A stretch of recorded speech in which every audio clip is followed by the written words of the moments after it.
हर हर महादेव.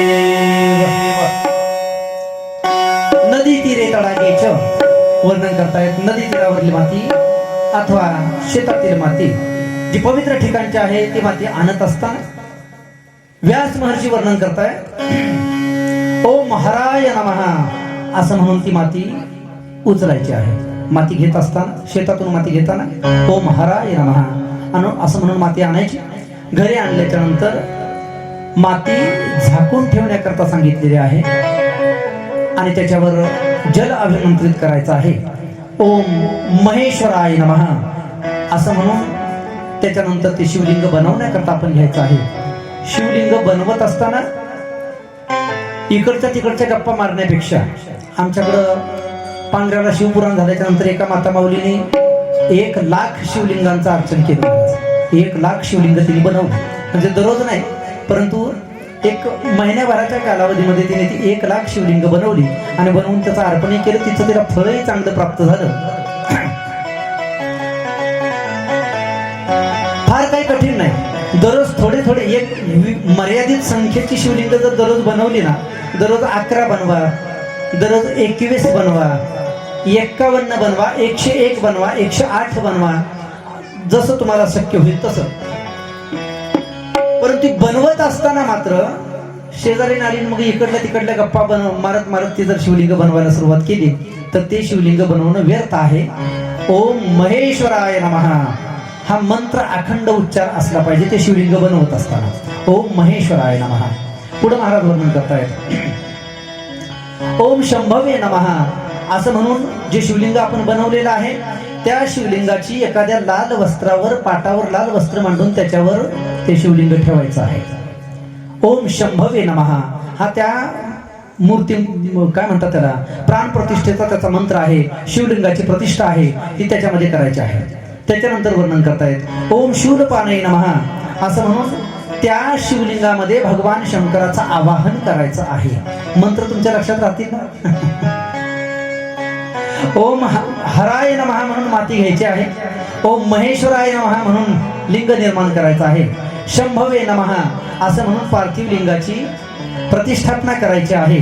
आणि ओम महेश्वराय ओम शूलपाणय नमः असं म्हणून भगवान शंकराची, भगवान शिवाचं आवाहन त्या शिवलिंगामध्ये आपण करायचं आहे. त्याच्यानंतर ओम पिनाकधृष्ये नमः असं म्हणून त्या जे शिवलिंग बनवलेलं आहे त्याच्यावर पाणी प्रोक्षण करून स्नानाची भावना करायची आहे. पिनाकधृष्ये नमः म्हणून वर्णन करतायत. ओम पशुपतये नमः असं म्हणून क्षमा प्रार्थना करायची. पूजा करत असताना बऱ्याच वेळेला काही त्रुटी आपल्याकडून राहण्याची शक्यता असते. उपचारामध्ये त्रुटी राहण्याची शक्यता असते. मंत्रामध्ये त्रुटी राहण्याची शक्यता असते आणि म्हणून त्या उपचाराच्या मंत्राच्या त्रुटीपासून आपलं संरक्षण व्हावं याच्याकरता क्षमा प्रार्थना करायची. वर्णन करतायत. ओम पशुपतये नमः असं म्हणून क्षमा प्रार्थना करायची आहे. आणि ओम महादेवाय नमः असं म्हणून त्या शिवलिंगाचं विसर्जन करायचं आहे. या 7 मंत्रांच्या द्वारा जे शिवलिंग पूजित झालेलं आहे महाराज वर्णन करतायत त्याला निश्चित चांगल्या प्रकारच्या अशा प्रकारची फलश्रुती प्राप्त होत असते. एकाच दिवशी सगळे शिवलिंग बनवण्यापेक्षा काही नियम जर केला तर महाराज वर्णन करतायत त्या नियमाला अनुसरून शिवलिंगांची जेवढी संख्या आहे त्या संख्येला अनुसरून तुम्हाला त्या त्या प्रकारची फलश्रुती प्राप्त होत असते. फलश्रुती मी आता सांगेन, लक्ष देऊ नका. ज्याला जे पाहिजे त्या इष्ट प्राप्तीच्या करता तेवढ्या संख्येचं चिंतन या ठिकाणी केलेलं आहे. वर्णन करतात ज्याला मोक्ष पाहिजे असेल, या जीवन मरणाचं चक्र, जन्म मरणाचं चक्र अखंड अव्याहत आपल्या पाठीमागं चालू आहे. जन्म मरणाची ही दुःखद परंपरा अखंड आपल्या पाठीमागे चालू आहे. याचा नाश झाला पाहिजे. नाही मोठं पाहिजे होतं जन्म मरणाची अव्याहत परंपरा आणि अत्यंत दुःखद अशा प्रकारची परंपरा आपल्या पाठीमागे चालू आहे. आपल्याला कळत नाही महाराज. जन्माच्या वेळेला होणारं दुःख आपल्याला नाही लक्षात येत. आपण 8 दिवसापूर्वी काय खाल्लं हे आपल्या लक्षात येत नाही. तर ज्या वेळेला जन्म झाला त्यावेळेला आपल्याला काय दुःख झालं काय लक्षात येणार. ज्या वेळेला मातेच्या उदरातून तो जीव बाहेर पडत असतो ना, अरे भयंकर अशा प्रकारचं दुःख आहे. जरी आपण प्रत्यक्ष अनुभवामध्ये आपल्या ते नसेल तरी संत महात्मे आपल्याला त्याचं वर्णन करून सांगतायत. मातेच्या उदर कुहरी पचोनी विष्ठेच्या दातरी उकडोनी नवमासवरी जन्म जन्मोनी मरती. काय सांगू गर्भीची यातना मज भोगिता नारायणा मांस मळ मूत्र जाना तुझं क्षणाक्षणात ध्यात असेल. मातेच्या उदरामध्ये मातेच्या गर्भाशयामध्ये तो ज्या वेळेला जीव असतो ना, त्वचा नसते महाराज, फक्त मांसाचा गोळा आहे. त्या आईनं जर एखाद्या वेळेला काही तिखट खाण्यात आलं तर त्याची काय अवस्था होत असेल, काही खारट मीठ वगैरे खाण्यात आलं तर त्या मांसाच्या गोळ्याची काय अवस्था होत. आपल्याला एखादी जखम झाली आणि त्याच्यावर जर मीठ वगैरे लागलं, काही तिखट वगैरे लागलं तर जीव घेण्या वेदना होता. तो मांसाचा गोळा असणारा जीव आपण तो होरपळून निघत असतो महाराज आतमध्ये. उकडोनी नवमासवरी जन्म जन्मोनी मृत्यू वर्णन करता संत महात्मे. ते आत्यंतिक असणारं दुःख भोगत असताना जीव त्रासून जातो महाराज. आणि त्रासलेला जीव तुम्ही जर कधी सोनोग्राफीमध्ये वगैरे जर पाहिला असेल तर त्या मुलाचे हात असे जुळलेले असतात महाराज. गर्भाशयामध्ये जे मूल असतं ना, बालक अर्भक, त्या बाळाचे हात असे जोडलेले असतात. माहिती तुम्हाला का जोडलेले असतात? कारण ते बाळ भगवान परमात्म्याला विनंती करत असतं महाराज की देवा हे दुःख आता नाही मला सहन होत, या दुःखातून मला बाजूला कर, या दुःखाचा अंत कर आणि मला सोड याच्यापासून. आणि ते बाळ विनंती करतं भगवान परमात्म्याला.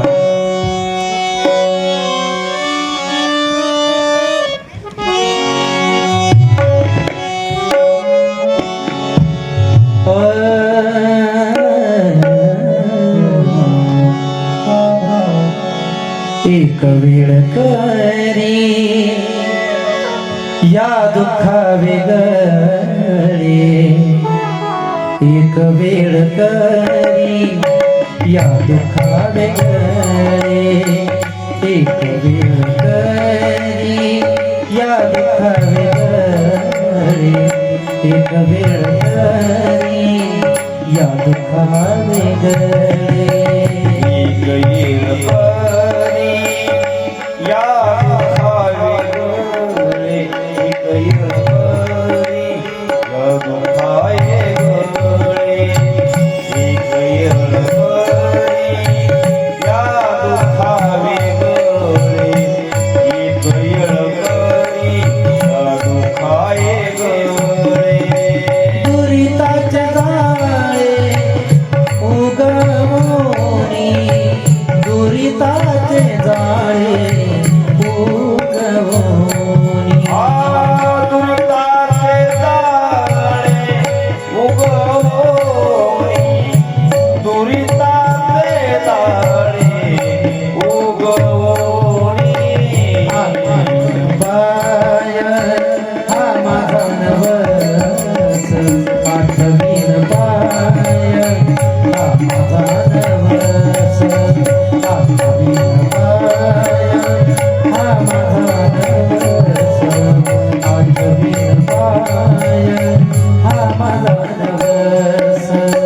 आठवीन पाये हा माझा नवस, आठवीन पाये हा माझा नवस, आठवीन पाये हा माझा नवस, आठवीन पाये हा माझा. तो जीव प्रार्थना करत असतो भगवंताला. रात्र आणि दिवस पांडुरंगा, रात्र आणि दिवस पांडुरंगा, आठवीन पाय हा माझा नवस, आठवीन पाय हा माझा नवस. हात जोडून तो जीव देवाला प्रार्थना करतो, परमात्मा सोडवा या दुःखापासून. भगवंताला दया येते महाराज आणि भगवान परमात्मा सोडवतात त्याला दुःखापासून. पण जीव असा बिलंदर आहे की आईच्या उदरातून बाहेर आल्याबरोबर तो जे भगवंताला दिलेलं आश्वासन आहे, जे वचन आहे, त्या वचनाला विसरतो महाराज. कोहम कोहम कोहम, देवा मी कुठं म्हटलं होतं असं, मी कुठं म्हटलं होतं असं तो जीव भगवान परमात्म्याला प्रत्युत्तर देतो. अर्थ असा आहे, जन्म मरणाचं हे जे दुःख आहे ना, हे अत्यंत अनिवार्य अशा प्रकारचं दुःख आहे, अत्यंत दारुण अशा प्रकारचं दुःख आहे. बरं, जन्मातच दुःख नाही महाराज, मृत्यू होत असताना सुद्धा दुःखच आहे. आत्महत्या करणाऱ्या व्यक्तीला असं वाटतं की बरं झालं आता मी सुटलो, पण आत्महत्या करणारा कधी सुटत नसतो महाराज. ज्या वेळेला प्राण शरीरातून बाहेर पडतो ना, ज्ञानेश्वर महाराज वर्णन करतायत, 1000 इंगळ्या एकाच वेळेला दंश करावात, त्यावेळेला जेवढी वेदना होईल ना, तेवढी वेदना प्राण शरीरातून बाहेर पडताना होत असते. शरीर जाणं, देह पडणं, मृत्यू होणं ही फार कठीण आहे महाराज, फार दुःखदायक आहे. म्हणून जन्माचंही दुःख आहे आणि मृत्यूचंही दुःख आहे. या सगळ्या दुःखापासून जर निवृत्त व्हायचं असेल, हे दुःख आपल्या पाठीमागे लागू नये असं वाटत असेल, तर त्याच्याकरता जन्माभाव रूप मोक्ष प्राप्त झाला पाहिजे. त्या मोक्षाची ज्याला इच्छा आहे ना, त्या मोक्षाच्या अभिलाषावाल्या मनुष्याच्या करता महाराज वर्णन करतात, दररोज, लक्ष देऊन ऐका, दररोज 1000 पार्थिव शिवलिंग त्यांनी बनवायचे आणि भगवान शिव परमात्म्याला अर्पण करायचे, आमरण, जोपर्यंत मृत्यू येत नाही तोपर्यंत. दररोज 1000 शिवलिंगांचं अर्चन करायला सांगितलेलं आहे. ज्याला मोक्ष पाहिजे त्याच्याकरता 1000 शिवलिंगांचं अर्चन आहे. पुढे वर्णन करतायत, भगवान परमात्म्याची, संत महात्म्यांची आणि मोठ्या मोठ्या लोकांची जर दया पाहिजे असेल, करुणा प्राप्त करून घ्यायची असेल, आपल्यावर समाजाने दया करावी असं वाटत असेल, तर त्या दयेच्या अभिलाषी व्यक्तीनं 3000 शिवलिंगांचं अर्चन करावं असं वर्णन आहे. 3000 शिवलिंग बनवून ती जर विसर्जित केली तर महाराज सांगतात त्याला दया प्राप्ती होत असते. पुढे वर्णन करतायत, ज्याला मित्राच्या प्राप्तीची इच्छा आहे, ज्याला असं वाटतं आपल्याला कोणीतरी चांगला मित्र असावा, किंवा माता मावल्यांना असं वाटतं की आपल्याला एखादी चांगली मैत्रीण असावी, आणि आवश्यक आहे महाराज, एखादा चांगला मित्र किंवा आयुष्यामध्ये एखादी चांगली मैत्रीण हे अत्यंत अत्यंत आवश्यक आहे. जर मित्र चांगला असेल ना जीवनामध्ये, तर माणसाची वाट कधी चुकत नाही. मित्र जर चांगला असेल तर मार्ग कधी बिघडत नाही. म्हणून चांगल्या मित्रांची नक्कीच आयुष्यामध्ये फार नितांत आवश्यकता आहे. भगवान परमात्मा मृत्यूलोकामध्ये अवतार घेऊन आले, रामप्रभूचा अवतार झाला, तर रामाने सुद्धा मित्र केला महाराज. कोण? निषाद राज गुहक रामप्रभूचा मित्र, रामप्रभूचे मित्र होते. त्याच्यानंतर भगवंताने मैत्री केली विभीषणाच्या सोबत. कृष्ण परमात्मा मृत्यूलोकामध्ये आले, तर कृष्ण परमात्म्याने सुद्धा सुदाम देवाबरोबर मैत्री केली महाराज. म्हणून देवाला जर मित्राची अपेक्षा आहे, तर तुम्ही आम्ही तर सर्वसामान्य जीव आहोत, आपल्याही आयुष्यामध्ये मित्राची नितांत अशा प्रकारची आवश्यकता आहे. संत महात्मे फार गोड वर्णन करतात, ज्याच्या जीवनामध्ये मित्र आहे ना, आणि चांगला मित्र आहे ना, तर त्याला मार्ग शोधण्याकरता इकडं तिकडं पाहण्याची गरज नाही. मित्र जर असेल तर मार्ग सापडतो, चांगलाच मार्ग सापडतो. चांगला मित्र असेल तर चांगला मार्ग सापडत असतो. फार गोड वर्णन करतायत, दुःख अडवायला उंबऱ्यासारखा, दुःख अडवायला उंबऱ्यासारखा,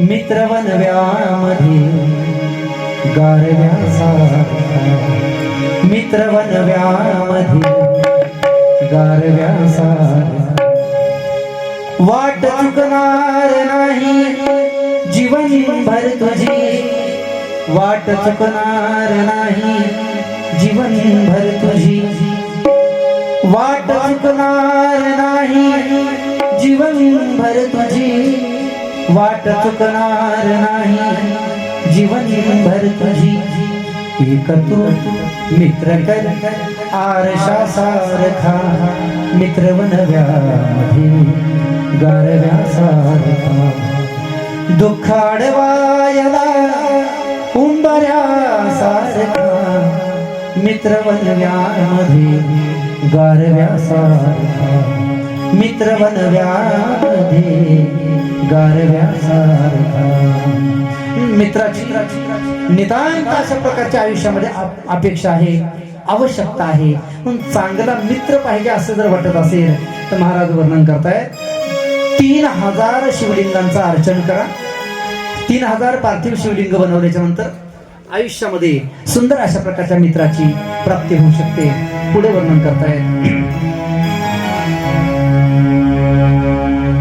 एखादा आपला निकटवर्ती एखादा नातेवाईक म्हणा, आपल्या घरातलाच कोणी जरी एखादा जेलमध्ये असेल, तुरुंगामध्ये असेल आणि त्याची जर सुटका लवकर व्हावी असं वाटत असेल तर वर्णन करतायत 5000 शिवलिंगांचं अर्चन केल्याच्या नंतर जेलमध्ये जर कोणी असेल आपला, तर काय काय त्याच्या बाबतीमध्ये काय होईल माहिती नाही, परंतु तो जेलमधून नक्की बाहेर येईल. जेल म्हणजे तुरुंगामध्ये असणाऱ्या, कारागृहामध्ये कारावासामध्ये असणाऱ्या व्यक्तीच्या सुटकेकरता 5000 शिवलिंगांचं जर कोणी असेल आपल्यापैकी म्हणजे कुटुंबापैकी जर कोणी असेल तर नक्कीच 5000 पार्थिव शिवलिंगांचं अर्चन केल्याच्या नंतर त्या कारावासी कारागृहामध्ये असणाऱ्या व्यक्तीची सुटका महाराज या शिवलिंग पूजनाच्या माध्यमातून होते. राजभय जर एखाद्याच्या पाठीमागे असेल तर वर्णन करतात 500 शिवलिंगांचं अर्चन करा, राजभयापासून मुक्ती अशा प्रकारची प्राप्ती होते. पुढे वर्णन करतायत. आपल्या जीवनामध्ये आपल्याला जे दुःख प्राप्त होतं, संपत्ती भरपूर असते, साधन सामुग्री घरामध्ये भरपूर आहे, परंतु मानसिक समाधान जर प्राप्त होत नसेल तर ते मानसिक समाधानाच्या प्राप्ती करता आमरण जोपर्यंत जीवन आहे तोपर्यंत दररोज एका शिवलिंगाचं पूजन जर केलं तर मानसिक अशा प्रकारची शांती प्राप्त होते. लोक म्हणतात आम्ही डिप्रेशन मध्ये, टेन्शन आहे, स्ट्रेस आहे, पण गंमत अशी आहे खऱ्या अर्थानं जे क्षत्रियाचे वंशज आहेत ना त्यांनी डिप्रेशन मध्ये असता कामा नये. त्यांच्यावर खऱ्या अर्थानं कोणता ट्रेस नाही आला पाहिजे. आपण शिवाजी महाराजाचे वंशज आहेत.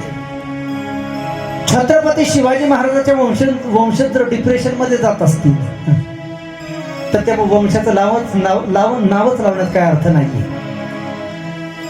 ज्या मातीमध्ये, ज्या भूमीमध्ये, ज्या भारतामध्ये राणी लक्ष्मीबाई सारखी मर्दानी निर्माण झालेली आहे, ते वंशज जर डिप्रेशन मध्ये जात असतील, ते जर ट्रेस मध्ये जात असतील तर त्यांच्या अवतार घेण्याला काही अर्थ नाही.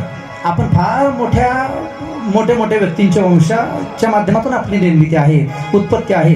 म्हणून खऱ्या अर्थानं डिप्रेशन मध्ये आपण जाऊ नये, ट्रेस आपण घेऊ नये, परंतु लोक घेतात.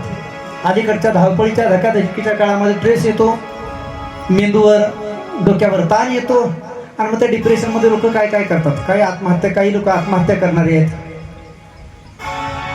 भारतामध्ये अलीकडं आत्महत्येचं प्रमाण वाढायला लागलेलं आहे. पूर्वी भारतामध्ये आत्महत्या नव्हतीच महाराज. हा विदेशातला प्रकार भारतीयांनी इकडं आणलेला आहे आत्महत्येचा. आमच्या हिंदुस्थानी साधू संतांनी पहिल्यापासून शिकवण दिलेली आहे की ज्या नरदेहामध्ये आपण आलो ना तो नरदेह अत्यंत अनमोल आहे, अत्यंत अनमोल आहे, तो पुन्हा मिळणार नाही. पण आत्महत्या करून या मिळालेल्या देहाला व्यर्थ वाया घालू नका. संत महात्म्यांनी फार मोठी शिकवण दिलेली आहे. पुन्हा हा मिळेल म्हणून सांगता येत नाही. आता मागुता येईल फेरा हे तो न घडे या नगरा, आले भरा येची पेठे पुढे मागुते न भेटे. पुन्हा हा नरदेह प्राप्त होईल म्हणून सांगता येत नाही. या देहामध्ये आल्याच्या नंतर भगवत चिंतन करा, भगवत नामस्मरण करा. त्या नामस्मरणाच्या चिंतनाच्या माध्यमातून आपण आपल्या जीवनाला सार्थकता प्राप्त करून घ्या. नको त्या गोष्टीचा ताण, नको त्या गोष्टीचा ट्रेस घेऊन जर आपण आत्महत्या करत असो, आपण जर आत्मघातकी असू तर आपल्यासारखे अभाग्य आपण आहेत. आत्महत्या फार मोठा अपराध आहे. भगवंताने दिलेला सुंदर अशा प्रकारचा नरदेह स्वर्गातल्या देवांना मागितला तरी मिळत नाही महाराज. स्वर्गीचे अमर इच्छिताती देवा मृत्यू लोकी व्हावा जन्म आम्हा. परंतु स्वर्गातल्या देवतांना मागून सुद्धा हा देह मिळत नाही. तुम्हाला आम्हाला अनायासे हा प्राप्त झालेला आहे. आणि म्हणून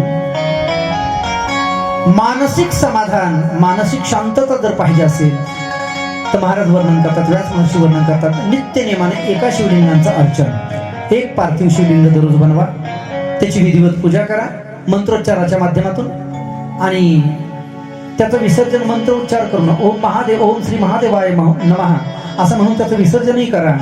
दररोज एका पार्थिव शिवलिंगाचं जर पूजन केलं तर महाराज सांगताय जीवनामध्ये कोणत्याही प्रकारचं संकट येणार नाही आणि जीवनामधली सगळीच्या सगळी दुःख ही दूर होतील आणि माणूस आत्मसमाधानाला, आत्मिक शांतीला प्राप्त होईल. याच्याकरता दररोज एका शिवलिंगांचा अर्चना. पण हे सगळे विधी करत असताना लक्ष देऊन ऐका. शरीराची बाह्य शुद्धी, शरीराची अंतःशुद्धी महत्वाची आहे.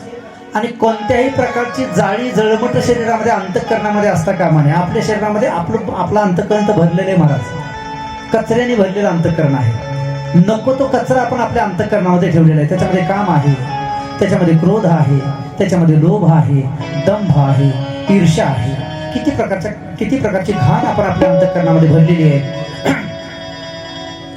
ओले मृत्तिकेचे मंदिर, आत 6 जण उंदीर, गुंफा करिता ती पोखर, याचा नका करू अंगीकार गा. संत महात्मे वर्णन करतात. फार घाणेरड्या तत्वांनी आपण आपल्या अंतःकरणाला भरून घेतलेला आहे. गंमत अशी आहे की ज्या ठिकाणी, ज्या जागेवर देवाला ठेवायचंय ना, लक्ष देऊ नका, फार महत्वाचा विषय हा. अंतःकरणातल्या ज्या जागी देवाला ठेवायचंय ना, त्या जागी आपण आधीच काम ठेवलेलं आहे. ज्या जागी भगवंताला ठेवायचं तिथं आधीच आपण क्रोध ठेवलेला आहे. जिथं भगवंताला पूजायचं आहे तिथं आधीच आम्ही लोभ ठेवलेला आहे. भगवंत येईलच कसं हृदयामध्ये महाराज. भगवंत कचऱ्याच्या ठिकाणी. काय गंमत आहे पहा ना. लग्नाला वगैरे जर आपण गेलो एखाद्या हॉलमध्ये, एखाद्या मंडपामध्ये, किंवा मोकळ्या वातावरणामध्ये, शेतामध्ये जर गेलो, वनभोजना करता गेले, तर माणूस खाली बसताना आपण बघून बसतो महाराज. आजूबाजूला पाहून बसतो. इथं काही घाण तर नाहीये. जागा जर स्वच्छ असेल तर ती स्वच्छ जागा आपण पाहून बसतो. एखाद्या हॉलमध्ये जर तो हॉल झाडलेलाच नसेल, सगळी धूळ असेल, तर माणसं बसत नाहीत महाराज त्या हॉलमध्ये. अंथरूण केलेलं आहे पण ते झटकलेलं नाही, त्याच्यावर नको इतकी धूळ साचलेली आहे, तर माणूस त्याच्यावर बसत नाही.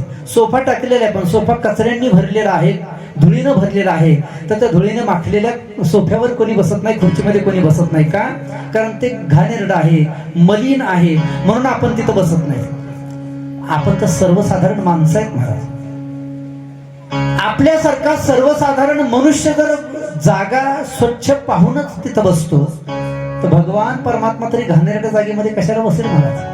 अंतःकरण जर घाणेरडं आहे, अंतःकरणामध्ये जर काम, क्रोध, लोभादी विकार आहेत, तर भगवान परमात्मा अशा घाण अंतःकरणामध्ये, घाणेरड्या अंतःकरणामध्ये कधी येणार नाही. पण भगवंत आपल्या अंतःकरणामध्ये यावा, भगवान शंकराने आपल्या अंतःकरणाचा ठाव घ्यावा आणि त्याने त्याची प्रतिष्ठापना आपल्या अंतःकरणामध्ये करावी. तर त्याच्याकरता अंतःकरण पवित्र आणि शुद्ध केलं पाहिजे. म्हणून भगवंताची पूजा करत असताना, पार्थिव लिंगार्चना असो, ते करत असताना अंतःशुद्धी अत्यंत महत्वाची आहे. आपल्या अंतःकरणामधले सगळे द्वेष आपण दूर केले पाहिजेत, सगळे दोष, सगळे विकार आपण घालवले पाहिजेत. अंतःकरणामध्ये कामना नाही पाहिजे महाराज. क्रोध नसला पाहिजे. क्रोधाने फनफनही चालू आहे आणि पूजाही करणं चालू आहे, तर भगवान परमात्मा कसा प्राप्त होईल महाराज. पूजा करणं तर चालू आहे, पण पूजा करता करताच आता हो दे माझी पूजा, मग तिला दाखवतेच, असं जर एखादी माता माऊली म्हणत असेल, मला ती काल असं बोलली, आता माझी एवढी पूजा होते, मग मी त्याला सांगते, असं जर एखादी माता माऊली बदल्याच्या भावनेने बोलत असेल, तर तिचं ते पूजा करणं हे अत्यंत निष्फल अशा प्रकारचं आहे.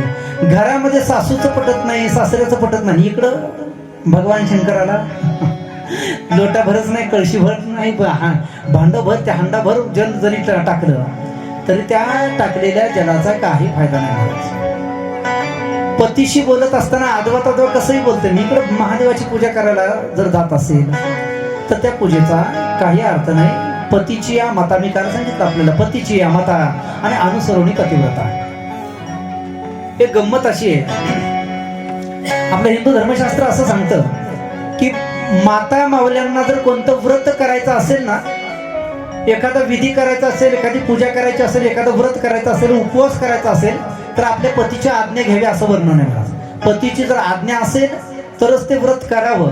पतीच्या आज्ञेचं जर उल्लंघन कोणी केलं ना, तर त्या स्त्रीचं अधःपतन होत असतं. पुढे त्याच्या संदर्भामध्ये एक कथा मी आपल्याला सांगणार आहे. पतीची या माता, पतीच्या माताला अनुसरून केलेलं व्रत, ते व्रतच आपल्याला फलद्रुपता प्रदान करत असतं. आणि म्हणून हे जे पार्थिव शिवलिंगार्चन आहे, हे पार्थिव शिवलिंगाचं अर्चन करत असताना अंतःकरण आणि देहाची शुद्धी, आणि मी सांगितलं त्या संख्येमध्ये जर पार्थिव शिवलिंगाचं पूजन केलं, आणि त्याचबरोबर मंत्रांना फार मोठं महत्व आहे महाराज. मनानेच केवळ मातीचं शिवलिंग बनवलं आणि त्याची पूजा केली असं चालत नसतं. मंत्र हा अत्यंत महत्वाचा आहे. त्या मंत्राच्या उच्चारावरच तुमच्या पूजेचं फलित अवलंबून आहे. मंत्राचा जर उच्चार योग्य पद्धतीने झाला तरच पूजा ही फलद्रूप होत असते. मंत्राचा उच्चार जर बिघडला तर महाराज सांगतायत देवतेची प्राप्ती जी होते ना ती मंत्राच्या माध्यमातूनच होत असते. मंत्र जर नसेल तर देवतेची प्राप्ती होत नाही. लक्षात घ्या. भोळा भाव तुमचा काय कामाचा नाही. मंदिरामध्ये जात असताना कोणत्या देवाचं मंदिर आहे त्या देवाचा मंत्र अगोदर पाठ असला पाहिजे. आपला दर्शन घेण्याच्या अगोदर दर्शन घेण्याच्या वेळेला त्या देवतेचा तो मंत्र आपण म्हटला पाहिजे. महाराज गणपती बाप्पाच्या मंदिरामध्ये जर गेलात तर वक्रतुंड महाकाय सूर्यकोटी समप्रभ निर्विघ्नं कुर्मे देव सर्व कार्येषु सर्वदा किंवा ओम गजाननं भूतगणादि सेवितं कपित्त जम्बूफलचारु भक्षणं उमासुतं शोक विनाशकारकं नमामि विघ्नेश्वर पादपंकजं. हा गणपती बाप्पाचा मंत्र आपल्याला यायला पाहिजे. तो आलाच पाहिजे आणि त्या मंत्राचा उच्चार करूनच भगवान गणेशाचं दर्शन घेतलं पाहिजे. भगवान विष्णूच्या मंदिरामध्ये दर्शनाकरता जर आपण गेलात तर शांताकारं भुजगशयनं पद्मनाभं सुरेशं हा मंत्र आपल्याला आला पाहिजे. महादेवाच्या मंदिरामध्ये गेलात कर्पूर गौरम करुणावतारम संसार सारम भुजगेंद्रहारम सदा वसंतम हृदयारविंदे भवम भवानी सहितम नमामि हा मंत्र आपल्याला आला पाहिजे. मारुतरायाच्या मंदिरामध्ये दर्शनाला जात असताना मनोजवं मारुततुल्य वेगम जितेंद्रियं बुद्धिमतां वरिष्ठं वातात्मजं वानरयुतं मुख्यं श्रीरामदूतं शरणं प्रपद्ये. रामप्रभूच्या मंदिरामध्ये दर्शनाला गेलात लोकाभिरामं रणरंगधीरं राजीव नेत्रं रघुवंशनाथं कारुण्य रूपं करुणाकरंतं श्रीरामचंद्रं शरणं प्रपद्ये. वेगवेगळ्या देवतेच्या मंदिरामध्ये देवीच्या मंदिरामध्ये जर दर्शनाला गेलात तर माता माऊल्यांना तर हा श्लोक अवश्य पाठ पाहिजे. महाराज श्लोक फार अवघड नाही, अत्यंत सोपा आहे. फक्त घोकमपट्टी थोडीशी करावी लागते. सर्व मंगल मांगल्ये शिवे सर्वार्थ साधिके शरण्ये त्र्यंबके गौरी नारायणी नमोस्तुते. सोपा मंत्र आहे. हा मंत्र आपण पाठ केला पाहिजे. आता सगळ्यांच्याकडे मोबाईल आहेत. मंत्र पाठ करण्याकरता फार काय लागणार नाही. मोबाईलवर सर्च केलं की तो मंत्र तुमच्या समोर येतो आणि मग तो पाठ करण्याकरता वेळ लागत नाही. कोणत्याही मंदिरामध्ये जर आपण दर्शनाला जात असू तर दर्शनाला जात असताना त्या देवतेचा मंत्र जर आपल्याकडे असेल तर देवता त्या मंत्राच्या अधीन आहे म्हणून देवतेची प्राप्ती ही मंत्राच्या माध्यमातून होत असते. आणि या पार्थिव शिवलिंगांचं पूजन करत असताना जर मंत्रोच्चाराच्या माध्यमातून पूजन केलं तर महाराज वर्णन करतायत निश्चित आपल्याला अशा प्रकारची फलश्रुती ही प्राप्त होत असते. पुढे वर्णन करतायत जो पुत्रहीन आहे. लक्ष देऊ नये, काय फार महत्वाचं आहे. हे काय मी माझ्या मनाचं तुम्हाला सांगत नाही, शिवपुराणामध्ये जे आलेलं आहे ते सांगत आहे.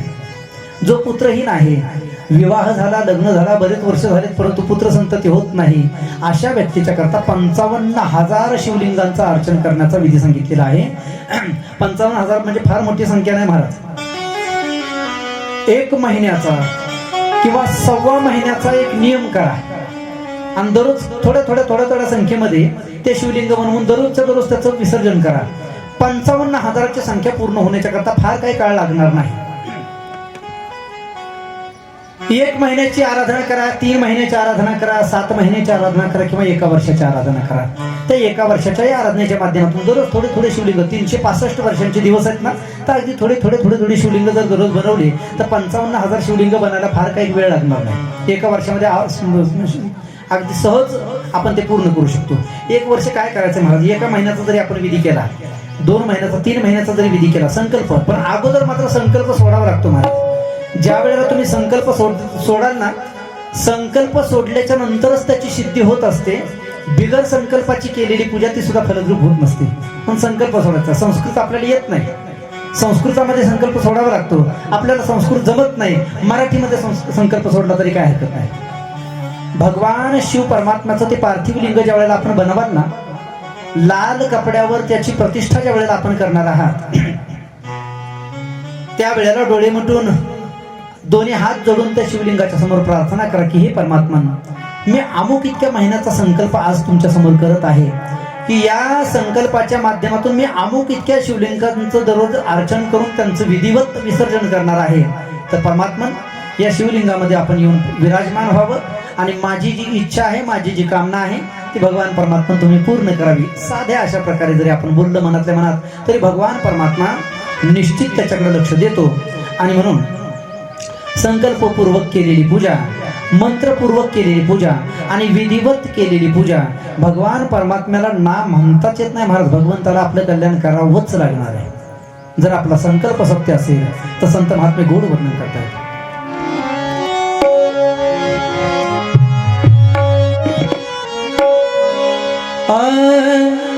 सत्य संकल्पाचा दाता नारायण, सत्य संकल्पाचा दाता नारायण, सत्य कल्पताचा दाता नारायण, सत्य कल्पताचा दाता नारायण. ओ सत्य संकल्पाचा दाता नारायण, सत्य संकल्पाचा दाता नारायण, सत्य कल्पताचा दाता नारायण, सत्य कल्पताचा दाता नारायण.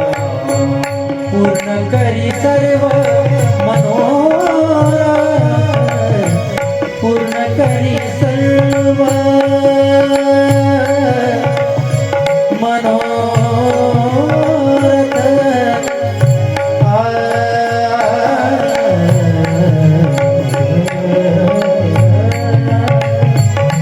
पूर्ण करी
संकल्पपूर्वक विधीपूर्वक आणि मंत्रोच्चारपूर्वक भगवान शिव परमात्म्याचं आराधन हे निश्चित फलश्रुती प्रदान करत असतं. त्याच्यानंतर वेगवेगळ्या वारांच्या माध्यमातून कोणत्या वारी कोणत्या देवताचं पूजन करावं, कोणत्या तिथीला कोणत्या नक्षत्रावर कोणत्या देवतेचं पूजन केल्यानंतर कोणत्या प्रकारची फलश्रुती प्राप्त होते हा भाग आपण पाहणार आहोत. तो इंटरव्हलच्या नंतर पाहूया.